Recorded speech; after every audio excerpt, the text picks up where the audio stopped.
ছোট্ট বন্ধুরা, আজ আমি তোমাদের জন্য নিয়ে এসেছি কিছু সুন্দর সুন্দর ছড়া।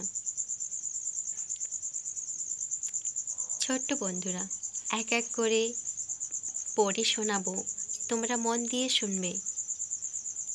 ঝিনেদার জমিদার। ঝিনেদার জমিদার কালাচাঁদ রায়রা সে বছর পুষেছিল এক পাল পায়রা। বড়বাবু খাটিয়াতে বসে বসে পান খায়, পায়রা আগিনা জুড়ে খুঁটে খুঁটে ধান খায়। হাঁসগুলো চলে আঁকা বাঁকা রকমে, পায়রা জমাই সভা বক বক বকমে।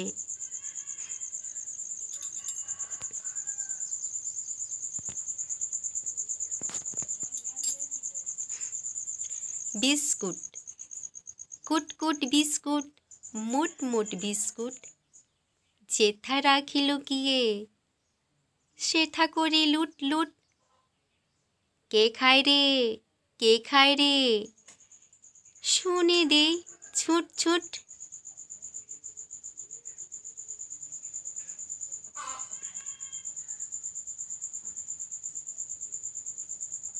প্রার্থনা। সকালে উঠিয়া আমি মনে মনে বলি, সারাদিন আমি যেন ভালো হয়ে চলি। আদেশ করেন যাহা মোর গুরুজনে, আমি যেন সেই কাজ করি ভালো মনে। ভাই বোন